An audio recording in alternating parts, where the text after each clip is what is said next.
a progression that you might find very interesting to understand to help you discern and determine if you have overcome the inflammatory process.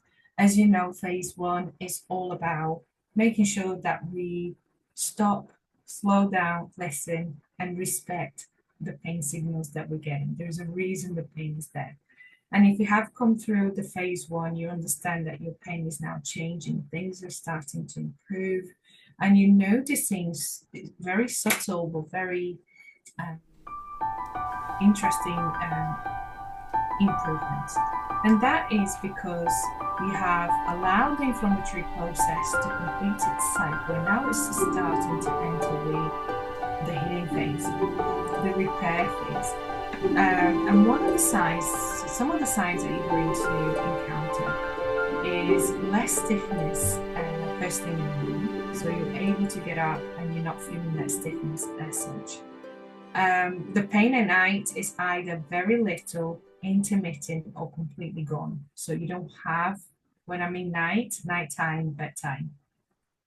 You might still have a little bit of more pain at the end of the day if you have done a lot of activity, and you might find that correlation very clear, very leniently.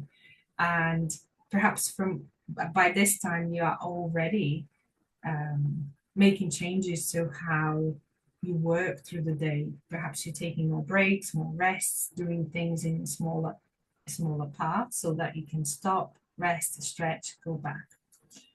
And you know, the mentality, the mindset is also changing because you're going from pushing through to trying to get through. And as you get through, you're getting through using the signals that the pain and your body sending to you. And it might not be the best and the easiest mindset change because sometimes we are one of those that just constantly on the go, and not being on the go makes us feel, you know,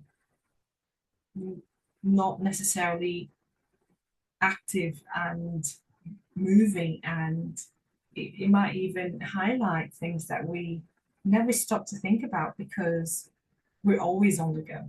And it gets to a point that the body starts to give us messages, and perhaps the plantar fasciitis is one of those messages. And the only reason I'm mentioning this is because our feet is our foundation, is our groundedness, is also our way of moving forward. And how are we moving forward in life? Are we pushing through? Are we overworking? Are we overdoing? Are we overgiving? And then perhaps all that pushing, if you think you're pushing a trolley full of food, very heavy trolley, your fascia stretches. It stretches because you have to push through, gotta lend your feet and get into your toes and push through. So there's a lot of pushing. And when the fascia is going through that much pull, push and pull, push and pull, it can get aggravated. So how are we navigating our life? How are we working through our life? How are we working through our schedules, our calendars? At one point, are we actually just working our schedules minute by minute to the point that if anything goes wrong, there's no room for making it up? Or are we leaving some gaps in between tasks, activities, meetings, so that we have a time to breathe, we have time to reflect, we have a time to even negotiate with ourselves which way to go forward?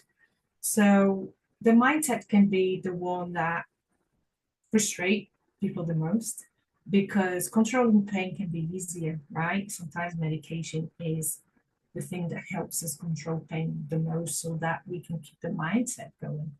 But even when the medication is not touching it, there is a reason, and the tissue is speaking very loudly. And this is where I help people to understand. So if you're experiencing less stiffness under your feet, first thing in the morning, less pain at night, maybe less pain during the day. You're also realizing that, you can rest, you can stop. Um, you're definitely moving into phase two. And phase two is not a a fine line. We go from phase one today, we finish at midnight, 1 o'clock, we are on phase two. It doesn't work that way.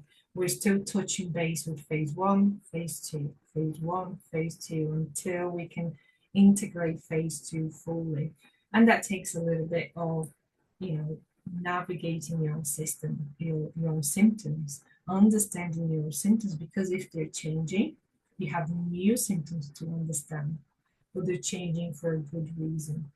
Also, if you can pinpoint the pain more so, that means the pain was more broad because it was full of inflammation. When the inflammation is resumed, is gone, and now it's centralizing to that one specific spot where actually the problem is.